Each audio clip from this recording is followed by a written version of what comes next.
Hello, welcome to the show. I'm Jim Flyzik. During today's show, we'll discuss progress being made as we move forward with identity management programs in the federal government. With me today on the show are Jeremy Grant, the Senior Executive Advisor for Identity Management at the National Institute of Standards and Technology, Chase Garwood, the Chief Technology Officer, DHS-US Visit Program, Eric Raffin, the Executive Director, Field Operations, VA Office of Information and Technology, Gordon Hanna, Principal at Deloitte and Touche, LLP, and Mike Ozburn, the Principal at Booz Allen Hamilton. We're talking identity management. Let's get right and talk about some progress that's being made. Let's start, Jeremy. I know you're heading up a big program that spans, I guess, the entire country here, so perhaps you can give us some ideas about some progress being made in your particular area. Sure. Well, I joined government about 8 months ago to head up implementation of a new initiative being driven out of the White House called the National Strategy for Trusted Identities in Cyberspace, or NSTIC.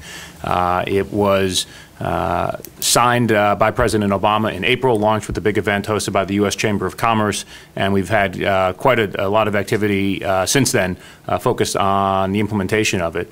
NSTIC is one of the few government ID programs that's actually focused less on, I would say, the government space itself and much more on the average citizen and how we can help them get access to better technologies that they can use to better authenticate themselves online and better secure their transactions. It really is trying to solve three problems. The first is that passwords are really fundamentally broken and need to be upgraded. Most people are managing 25 or 30 passwords.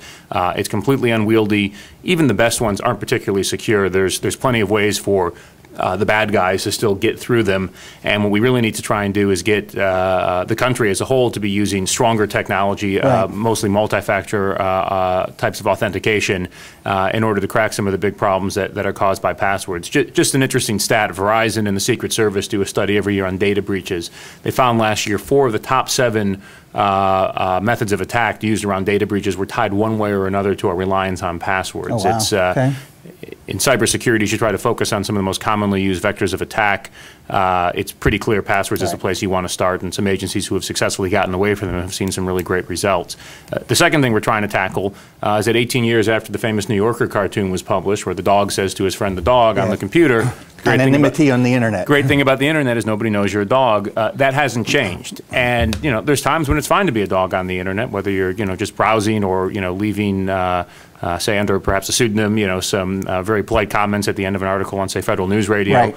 But there are times when you actually want to be able to demonstrate that you're not a dog. And there's a lot of very interesting transactions that you could move online, both in the government as well as in the commercial sector, if you could better authentically assert your identity. Right. And the third thing we're trying to tackle is some improvements in the level of privacy all Americans enjoy when they go online. Right now, you're asked to provide gobs of information for every transaction rather than those specific attributes that are actually necessary to complete the transaction. And we think there's some very interesting solutions that we can help drive the adoption of through NSTIC that will give people more control over their information. Great program. We'll drill down on some of these things too, hopefully, as the show goes on, but some great stuff there. And I think this program is so important. I think a lot of people don't realize yet the importance of this program and what it will mean to deal with authentication and authenticity on the internet. Chase Garwood, I know when we talk identity management, U.S. Visit immediately comes to mind because I guess you were one of the larger collectors of identities. Can you give us some ideas of some progress being made on the U.S. Visit program? Sure. As you know, U.S. Visit has been around since 2003 with the stand-up of the department. We've been doing biometrics and identity services. Since then, we continue to expand, supporting multiple agencies across DHS and our partners in other agencies like Department of State and FBI, OPM as well.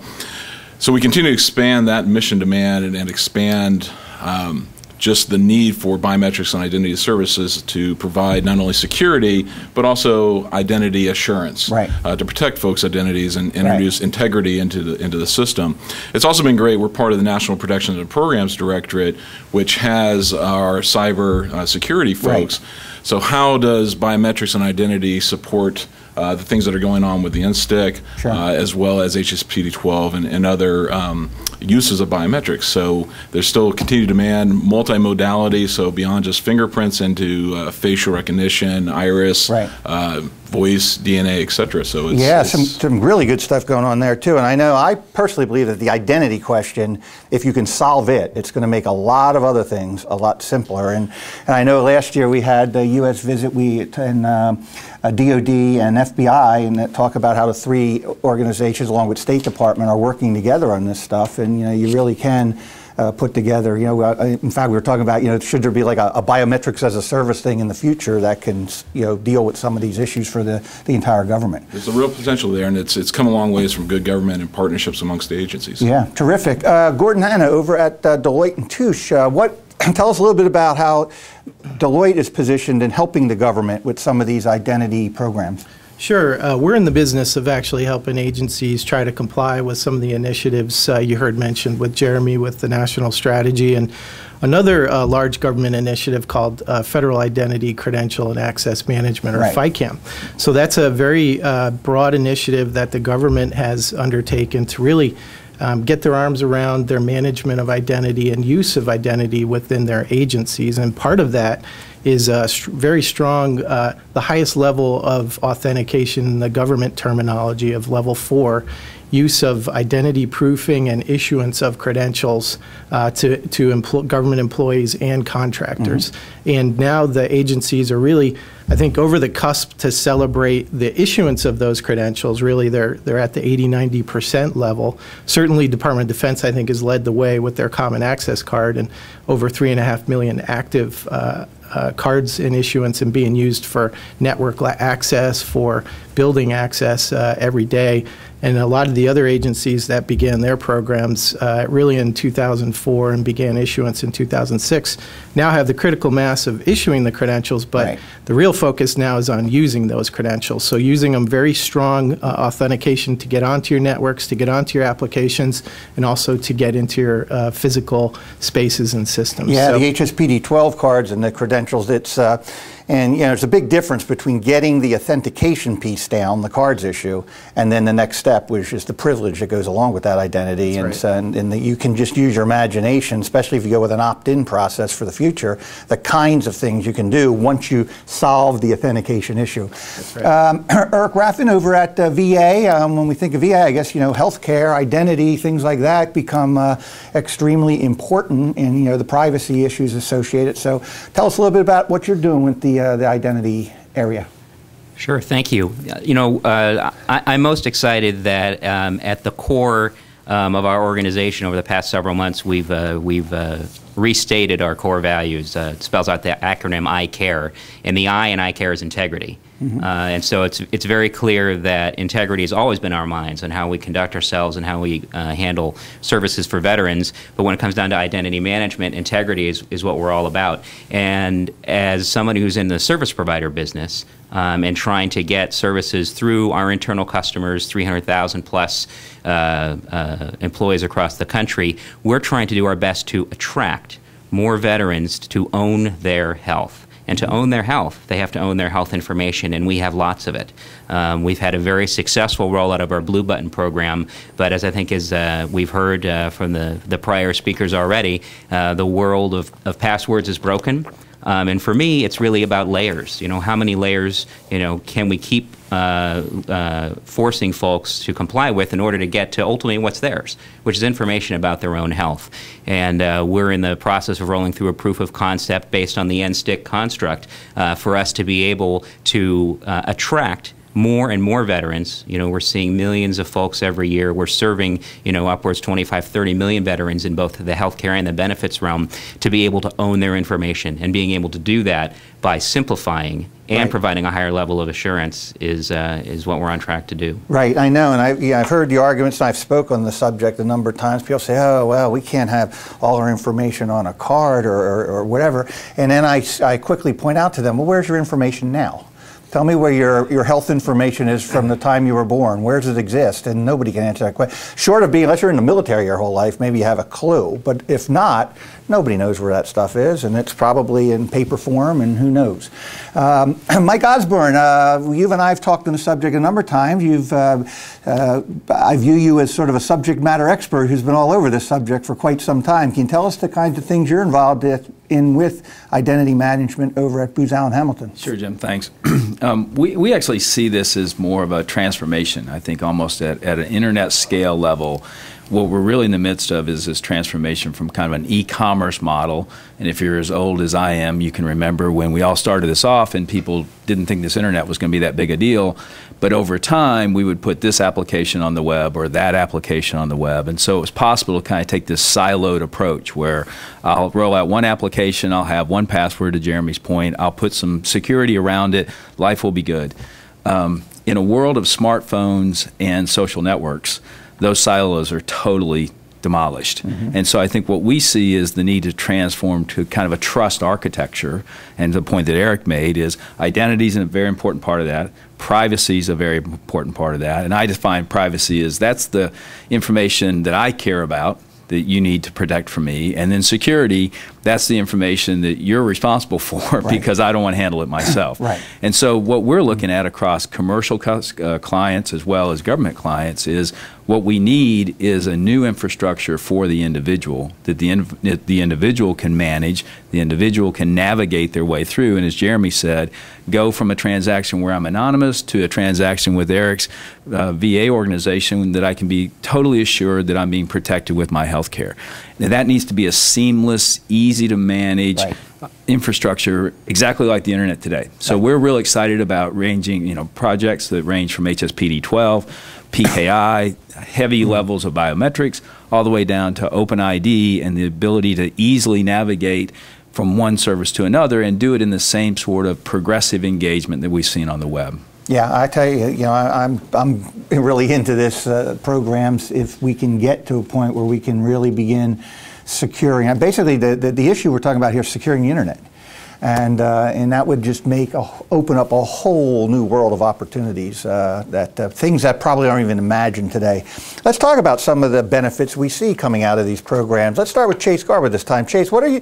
I guess cost reduction is an obvious, but what are some of the big benefits you think you achieve as you implement identity management programs? Well, the obvious one is security. I mean, you're doing better kind of national security, homeland security efforts, at least in our use cases, but also, as we said, integrity into protection of the identity. We've been doing a lot with protection of the travelers' identities in conjunction with the Department of State. So visa issuance fraud, when you are based on paper documents and or somebody going into one consulate saying they're Chase Garwood and going into a next consulate or embassy and saying they're John Smith, that's come to a halt with biometrics. So it's not just security for catching bad guys and bad actors, but also security of the entire process. We're also seeing, quite honestly, as we focus on security, but it's also facilitation of processes. So we have certain things, that may fall into the citizen services category with the global entry system from CBP for international registered traveler. That actually helps facilitate trade and travel and ease of getting through processes by using better identity, better biometrics, and facilitating that process. So we get the two benefits. One, we catch the bad guys, but number two, we make it easier for the good guys and the cargo and things like that to move across in better processes. Exactly. Yeah, great. Eric, what do you think in terms of some of the benefits you see being achieved as you implement these solutions? One of our goals, I think, is simplicity. And getting to that point where, we have, millions of clients who don't want to go through a laborious process to get access to what's their information. And in order to do that, I think we have to evolve past that hard, crusty exterior of security that we've all talked about for so long and move past those layers, build relationships, and actually engage in those trusting relationships, while at the same time still being pretty rigid internally. We're in the process of implementing strong authentication credentials for the folks who administer, who have elevated privileges on our most critical systems. And in my opinion, we can't get to that point where we can make it simpler for the veteran to get access to his or her information unless we're also on the flip side internally, really enhancing what we're doing. And that goes against that soft inside and the crusty outside that has been a view in security for a number of years. We're hardening inside, and in some ways, at least for the customer, softening on the outside, and I'm looking forward to that. Yeah, I think that's exactly correct. I mean, I want to be the first one to sign up when we have an easier way to access things, because we can come up with secure remote access, but sometimes it's an extremely burdensome process to go through all the VPN setups and everything else that needs to be done. So once we get to this point, it's going to make life easier, and we won't have to have our passwords written down on those little yellow stickies that we put on our keyboards to remember them all. Jeremy, what do you think in terms of benefits, the key benefits you see coming out of the program? I'd say outside of security, there's really three things I'd focused on. The first is cost savings. At a time when we're really in a period of fiscal austerity in the country, agencies can't keep affording to be building these one-off siloed identity management systems over and over again. And so by starting to rely on other trusted credentials that are accredited, the cost savings can be significant. NIH, for example, has for a couple of years now been federating with both a number of research universities along with commercial providers like Google and PayPal. They're saving about $1 million a year, which they're able to plow back into reinvesting in other core programs. The second is you can really increase citizen participation at government websites. Think about how many times you may go online and you're suddenly asked to create a new account and you say, I just don't want to bother. The federal government does that to its constituents all the time. And if we can reduce friction by allowing them to reuse a credential, we can really increase citizen participation online. And the third is, I think that, as Eric was talking about, a new range of services that you can enable online. When you look at what the VA is trying to do in terms of allowing the veteran to really take more control over their health care and their health information, if you can come up with better trusted credentials, you now have an easy way for them to access it that isn't there today. And so whether it's in electronic health records or services that other agencies are going to offer, I think there's a whole new range of transactions that governments at both the federal and state and local levels can move online with trusted identities. Yeah, I think you're right too. A lot of individuals, I do it all the time. I go online and you want to do something. For the next thing they ask you is to enter an account and your name and address and all that. And I don't have time to do that, And then so you wind up not doing whatever it was you initially intended to do. I want to hear from both our private industry panelists on this too, but we're going to take a short break. You're listening to the Federal Executive Forum on Federal News Radio 1500 AM. Welcome back to the Federal Executive Forum on Federal News Radio 1500 AM. I'm Jim Flyzik here with Jeremy Grant from NIST, Chase Garwood from US Visit, Eric Raffin from VA, Gordon Hanna from Deloitte and Touche LLP, and Mike Ozburn from Booz Allen Hamilton. We're talking identity management. When we went to break, we had heard from our government panelist here about some of the benefits they see. Let's get some ideas from our industry guests. Mike, how about from your perspective, what do you see some of the biggest benefits that will come out of these programs for government or the country in general? Well, I'd echo what all the panelists said, the government panelists said. I think it really falls into three categories. One, the ability to impose what I call digital discipline. So through any kind of process, in any kind of, today, paper-based system, it's very, very difficult to manage a paper-based system through manual processes, whether you're the VA, whether you're Medicare, Medicaid, whether you're the IRS. You're talking about tens and hundreds of millions of documents being processed by hand in 2011. And if you could instead, by simply identifying the individual and allowing them to digitally sign a document, as a matter of fact, and transmit it through there, we could take a big hit out of this $125 billion a year in improper payments, which is our way to say we made a mistake, whether we paid too much or paid too little. So I think digital discipline, number one, is a key thing, and it gets to the cost reduction. I think mission effectiveness is the second one, and Eric talked about it. We want to provide better services to the millions and millions of people in this country who are already totally connected. And so that impediment, that inability to serve people in the same way that they're already ready to take and accept a service is a big impediment for us. So I think the ability to expand the effectiveness of the mission that you're providing. And I think third, ease of use and just customer service and that integration, that same person that we would call a customer in the commercial setting is a constituent in the government setting. It's the same person. They should be able to engage with their service providers in a similar way, and particularly as in healthcare and energy and financial services, there's a very blurry line between when am I engaged at the front end of a service that primarily is provided by the government, or maybe secondarily provided by the government? And why should that experience be different? So I think those three benefits, the ability to move to a common approach, and then to Jeremy's point, if that can be built on this new trusted architecture so that that same experience across the web is also secure across the web, then we've really achieved something. Yeah, that's great. I like the way you phrase that and put that together, and I think you're right. We read every day about all the fraud inherent in some of the large entitlement programs and everything else, and everybody's trying to reduce the cost of those programs. Well, getting a lot of the fraud out of them through authentication and identity would be a great move forward that I think, I think everybody would agree that that's a good idea. We wouldn't have the bickering back and forth about whether it's a good idea or not.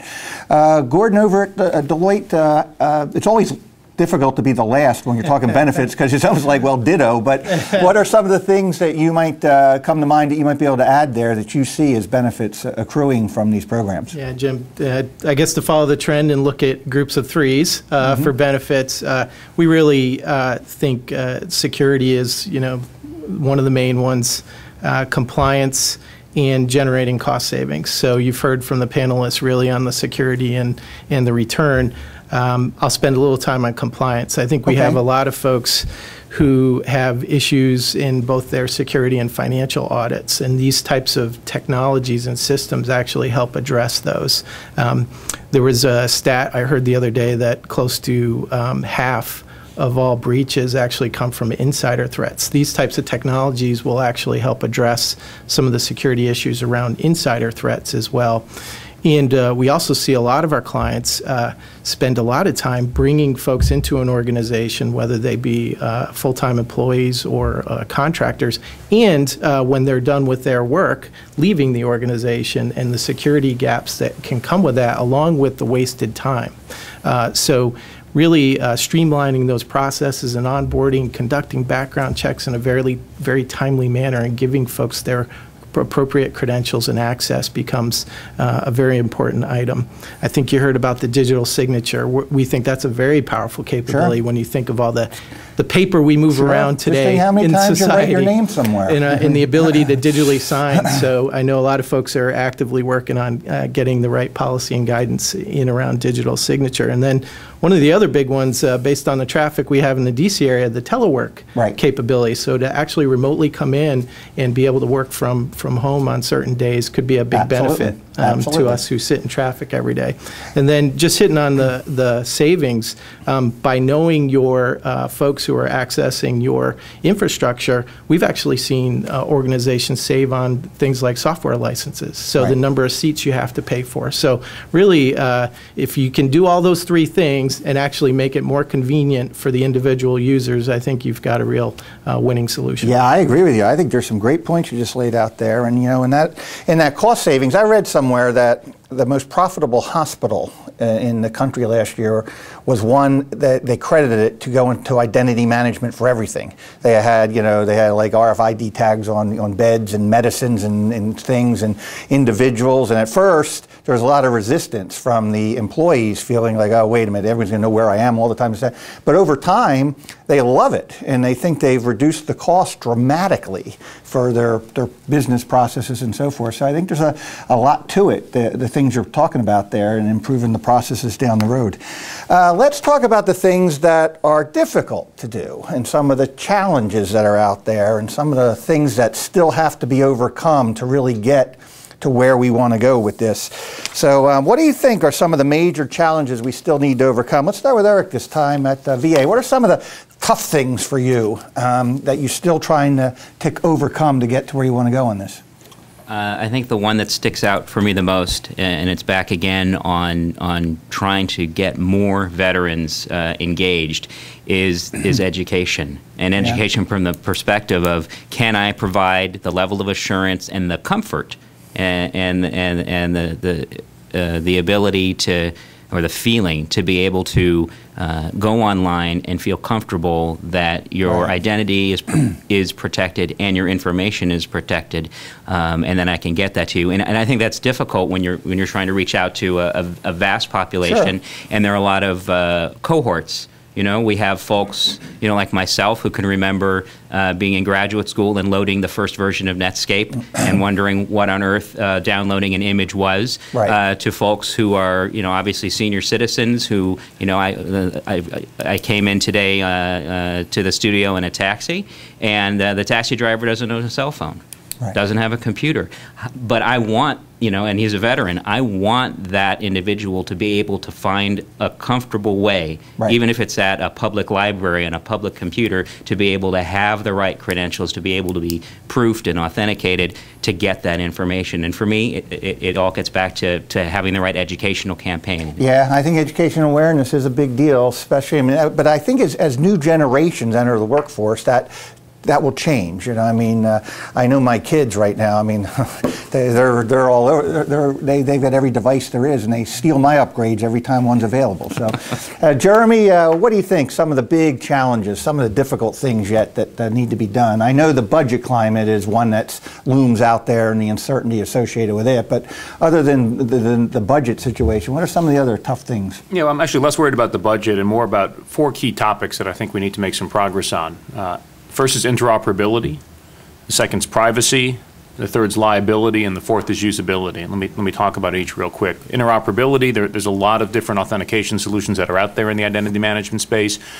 We've got some standards that are in place right now to ensure interoperability, but really not at the level that we're going to need to have going forward, particularly as we start talking about how the computing environment is changing, where we're moving towards more mobile devices.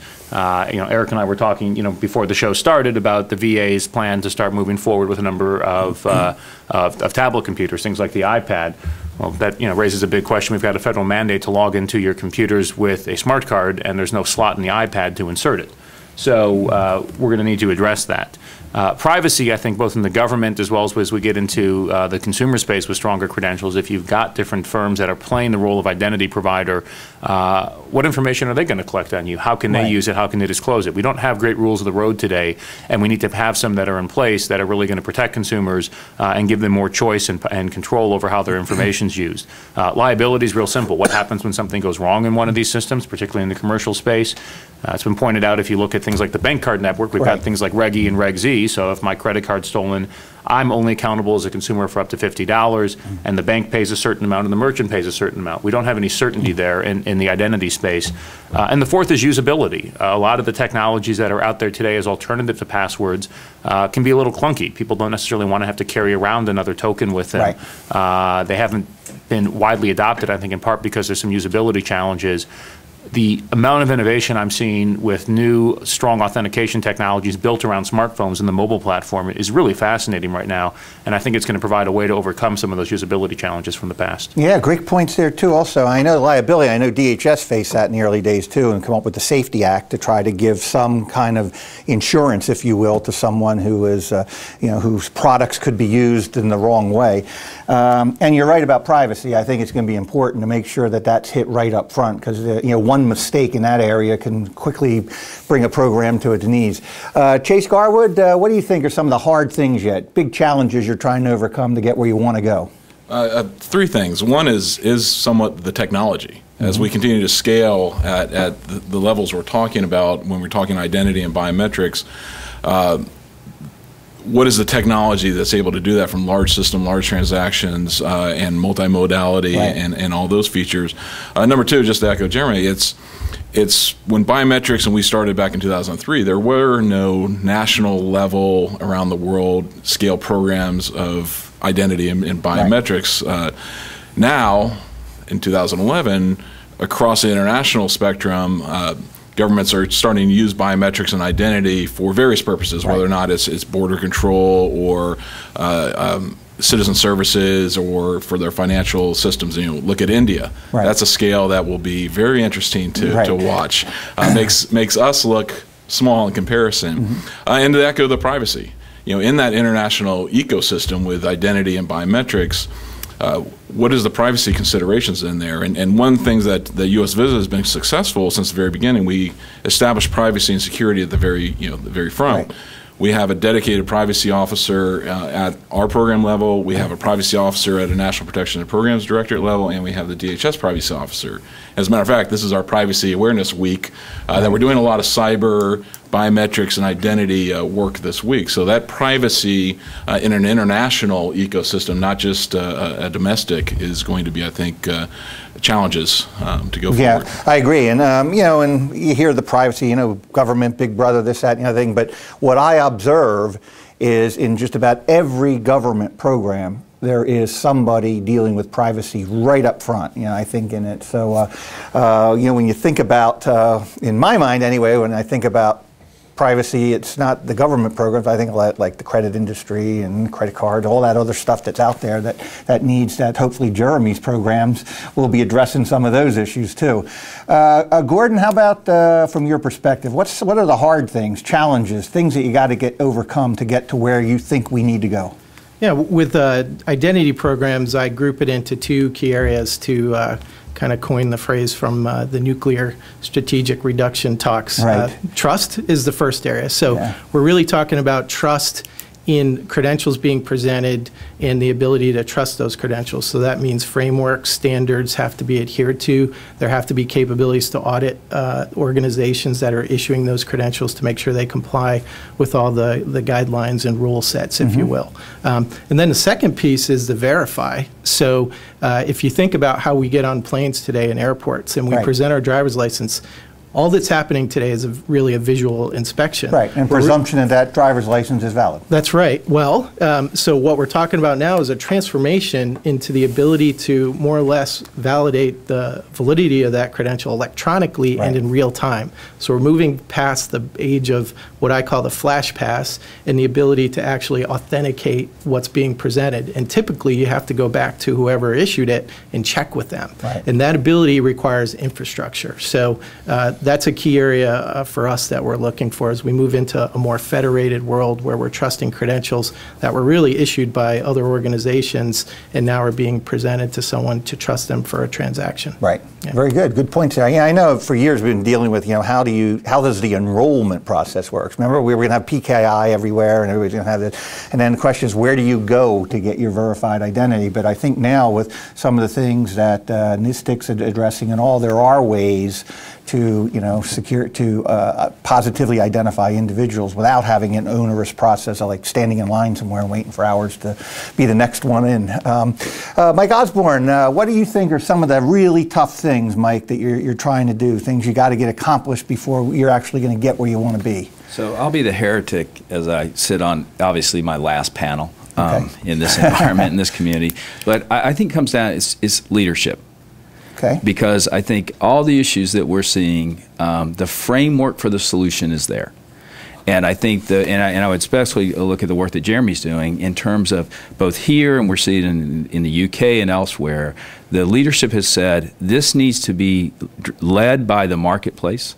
This needs to be a solution that we can deliver to individuals, and it will then be a rollout model much more like an internet product than like a government mandate.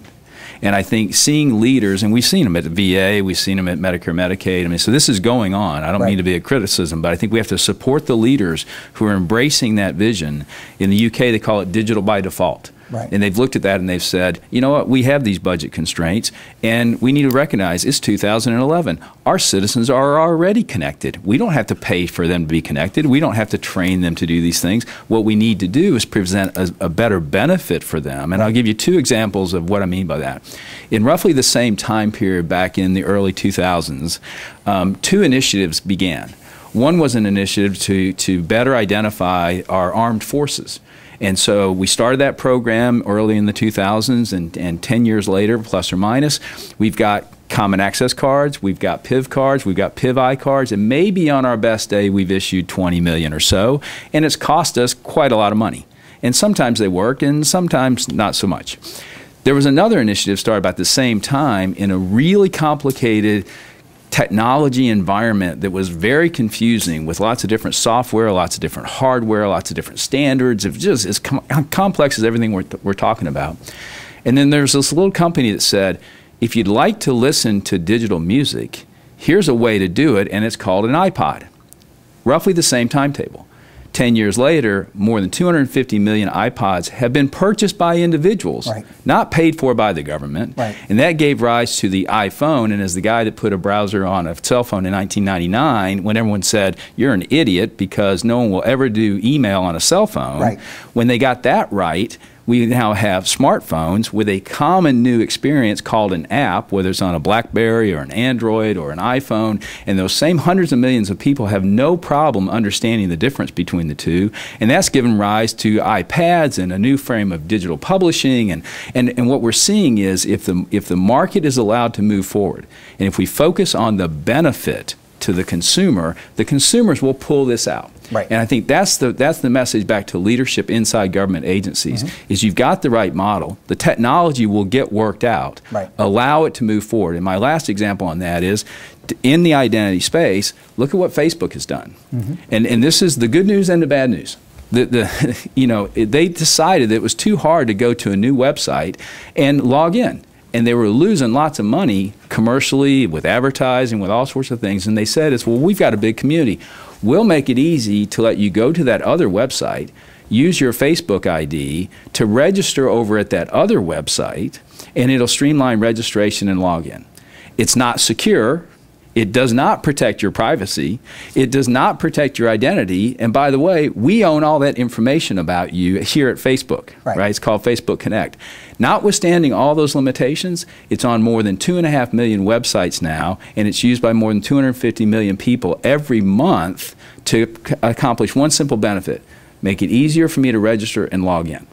If we take that same model and apply what Jeremy's doing with NSTIC, what FICAM has done, we're going to see that kind of adoption. So I think there's lots of impediments. There's lots of mess in this thing. We're talking about hundreds of millions of services and billions of people, but at the end of the day, there's a simple, proven path on how we can do it, and it boils down to when can leadership inside government embrace that new model and be willing to drive it through all the impediments and challenges that they're going to face, and how we in the commercial set can help them. Yeah, that's excellent points there, and I think you're exactly right. If you have that many people, for ease of use, signing up today in the unsecured way, just think if you can add security without adding a difficult, complex process on top of it. I mean, what a difference will that make? And I think the leadership, that's what I like about the NSTIC program, is the fact that, it is being pushed out there now, and in this town now, there's not a whole lot of agreement on a whole lot of things, but I do think there's agreement that we need to do a better job with cybersecurity and identity management, and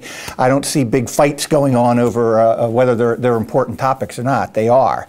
So I think you make some excellent points, and I also think you're right. I mean, government has a role, but that role is more of steering, not rowing. Get out there and push the priority, but allow the industry to make it happen and take off.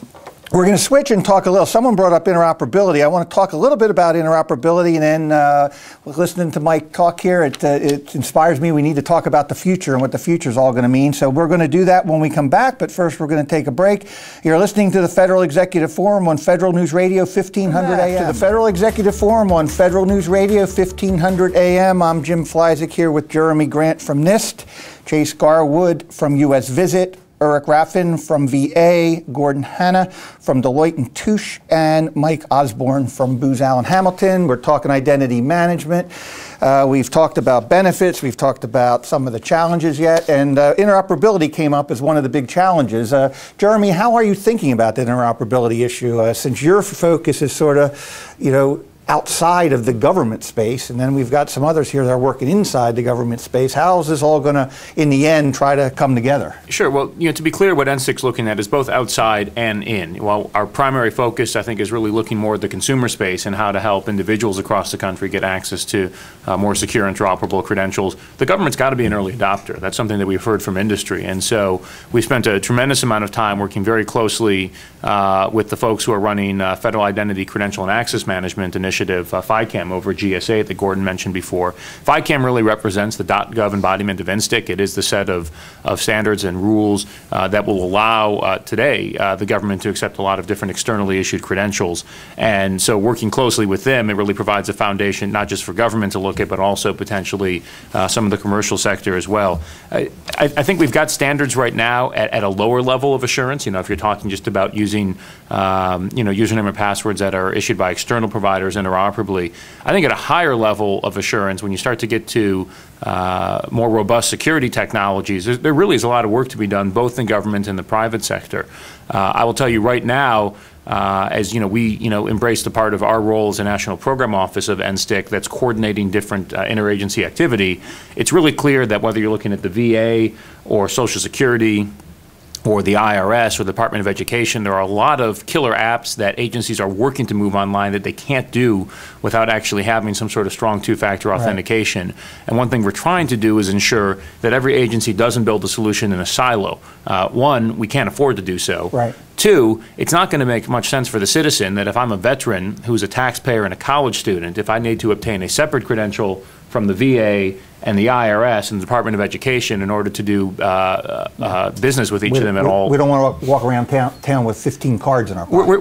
We're trying to avoid that. So, one idea that, we've put out there is it may be time to create what we've dubbed the Federal Cloud Identity Exchange that could actually be a cloud-based service that could parse different credentials issued by different agencies. So VA is going to get out there first with offering veterans stronger credentials to get online. Why can't the IRS leverage that and trust that? Why can't the federal student aid portion of the Department of Education trust that? We could really improve citizen services and achieve interoperability very quickly with something like that. That's a great idea. That dovetails right into the biometrics as a service. You have the identity as a service and biometrics as a service. Boy, we could solve all. Why don't we five guys just get together and make it happen when we finish here today?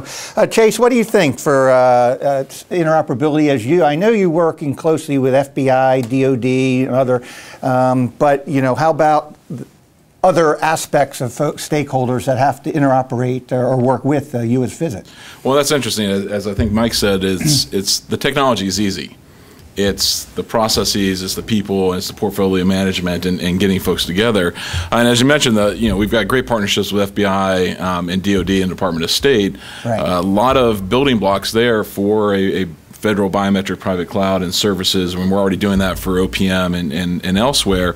How do we do that with an international scale? How do we do that as citizen services and offering that up?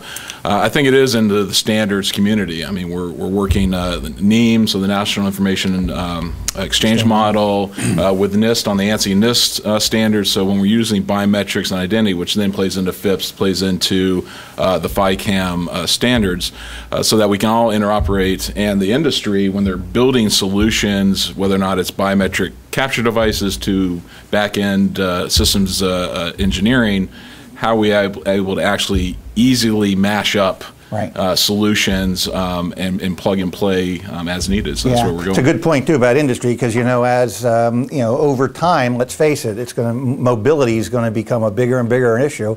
So it's not just going to be interoperability of algorithms or whatever's being used for the identity and authentication card, but we're going to have the whole broadband issue and interoperability of wireless communications, and all those issues are going to play in here too. Eric, how about VA, how do you viewing that interoperability issue as you're moving forward here to make sure that, as Jeremy said, you don't have a solution for the VA, but just for the VA?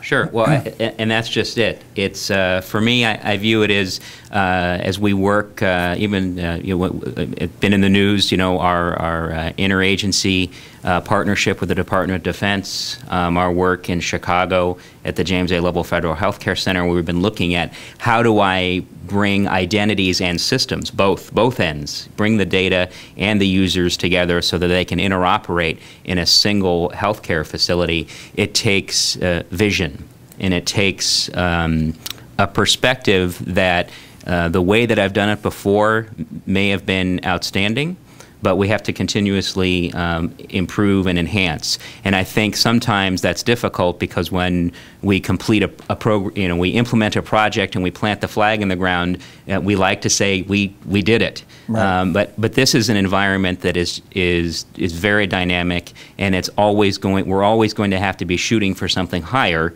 And better, faster, stronger than we have. And I think that that's going to mean that large organizations such as VA and DoD, who are committed to bringing this better, enhanced experience, not just for veterans, but also for all of the healthcare professionals that are associated with the services we provide, we're going to have to keep that vision focused, 2 or 3 steps ahead. And if we can do that, the technology, as several people have said, is not the weakest link. Yeah, right. It's, well, there's 73 shows in a row now where somebody has said the technology is not the most difficult issue. I mean, so we're consistent with that one, with no matter what the subject is, by the way.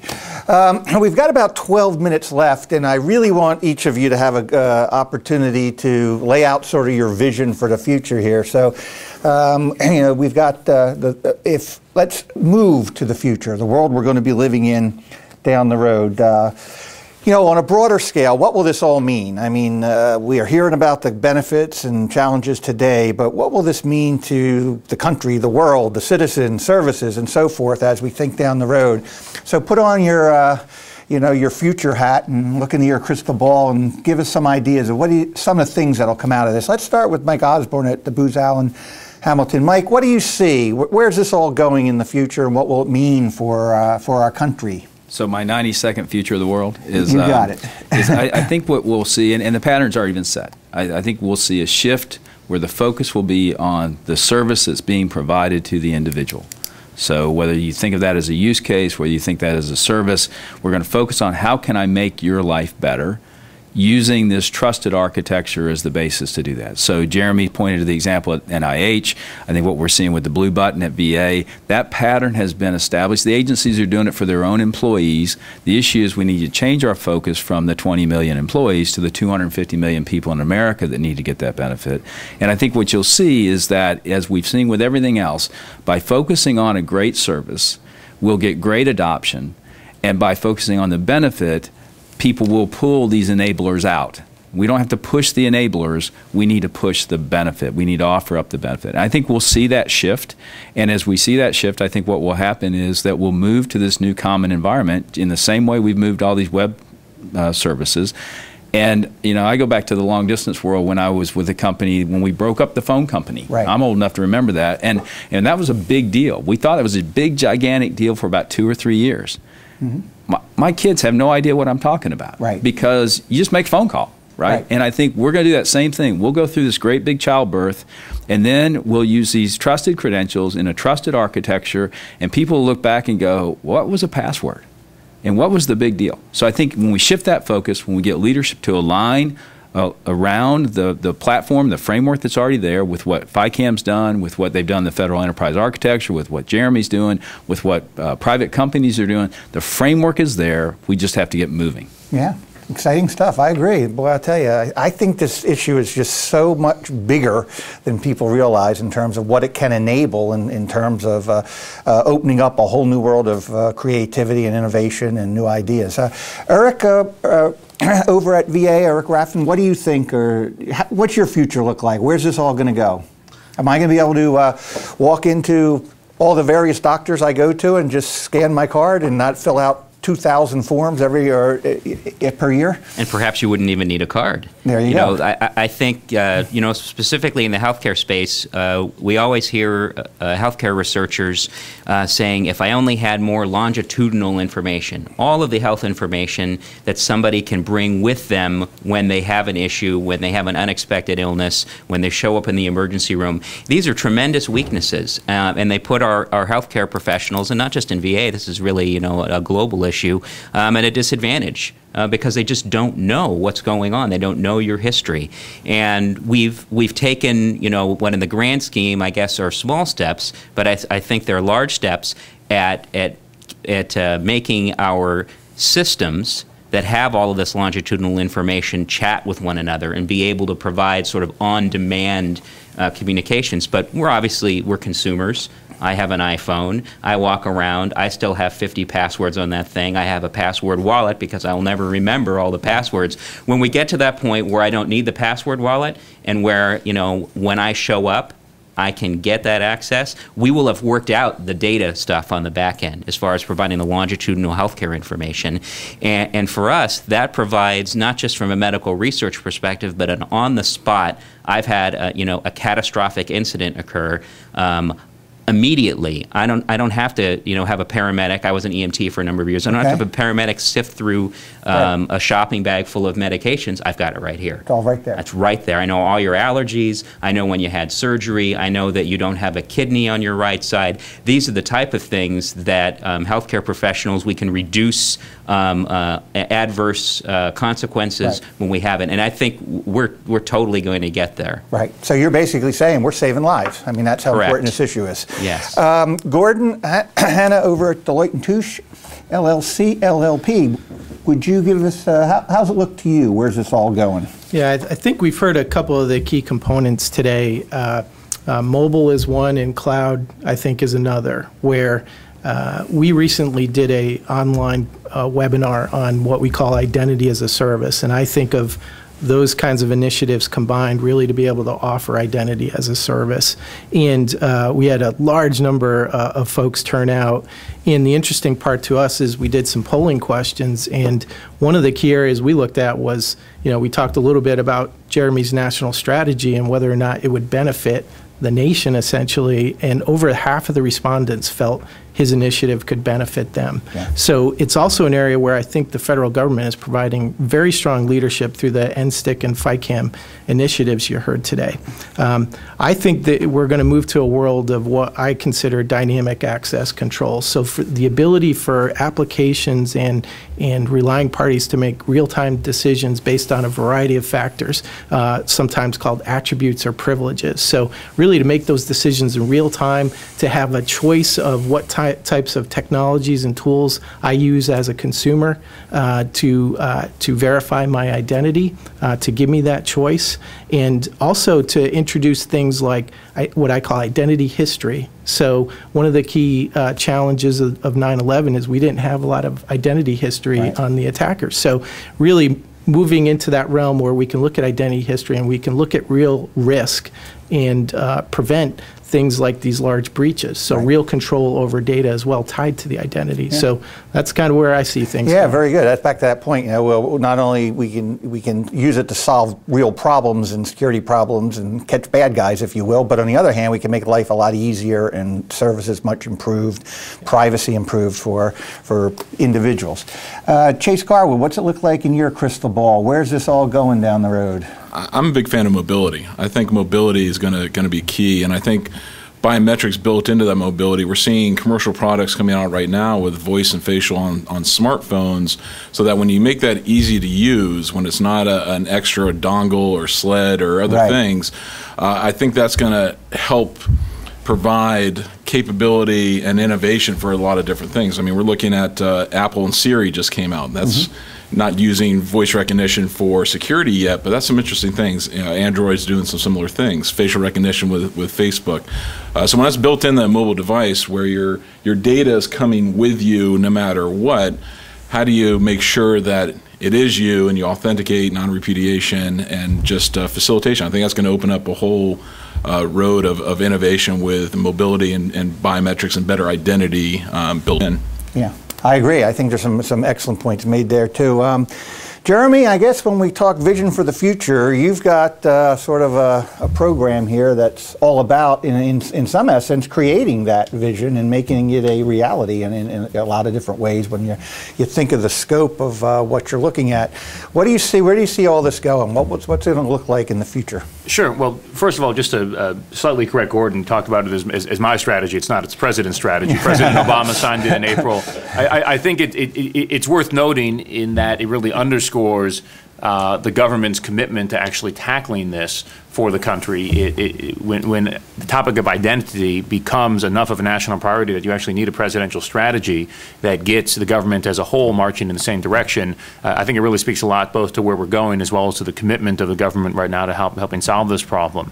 What we're really trying to create through NSTIC is what's dubbed an identity ecosystem, which is an environment where individuals and organizations can choose from a variety of different technologies to more easily authenticate online in a way that will enhance privacy, enhance choice, and enhance security.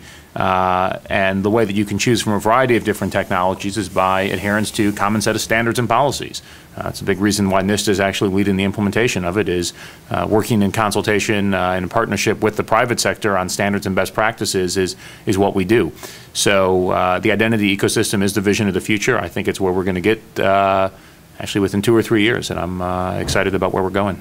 Yeah, I think it is exciting. I hope the momentum keeps up. I think it's sort of important that all of us try to keep this in the forefront and the awareness up and keep the, so that we don't lose the momentum. You know, sometimes we're proactive, sometimes we're reactive, and I would argue that a lot of the programs, especially in the cybersecurity world, we've been reactive. We wait for something bad to happen or something to break and then we fix it. But I think what we're hearing today from the panelists is the need to be proactive. Let me take the last minute or so we've got left here and try to do some summaries. It's always a challenge here, but as we're talking, I try to jot down a few things I'm hearing. One thing that we talked about early on is this is about transformation. This is about transformation to a whole new world of opportunities. This is about adding the security to the internet and the authenticity to the internet. We talk quite a bit about the benefits, not just the cost benefits, but participation, ease of use, enablement. The term digital discipline came out. I thought that was an excellent point, as well as improving mission effectiveness. So we're not only solving problems, but we're actually making vast improvements in mission effectiveness. We did hear about education and awareness being an important issue that needs to be dealt with, because we have varieties of people with, if you take privacy, every individual probably in this room has a different idea of what privacy means to them. So it has to be dealt with from that point of view. I also heard a lot of conversation about leadership and the importance of leadership and a government role to steer, but maybe not row. Private sector can get the technologies in place. In terms of some of the challenges, we heard about interoperability, privacy, usability, liability, those kinds of things, but they're all being addressed. And I would argue that they're not barriers, they're just challenges, and challenges you can solve. And then we talked about the future, and I think we got a lot of point there, and I like that focus on the individual, where the individual will have choice to opt in and use these things, and new creative approaches are likely to come out. I also like the fact that we're moving to a world of real time. Some people say we're going to be living in the fifth dimension, where time equals zero. The world where time equals zero and decisions have to be made instantaneously. Think about it in the event of a terrorist attack. You're not going to have time to think about it. You're going to have to respond spontaneously. And so with that, I think we've got some exciting stuff here. I first want to thank all our panelists from taking time from your busy schedules. It's an honor to have such subject matter experts here to talk to this subject, because it is such an important subject. Thanks to the sponsors, without which we can't do the show. Federal News Radio, of course, and all the great people out here. And thanks, most importantly, to our listening audience out there. You've been listening to the Federal Executive Forum on Federal News Radio, 1500 AM.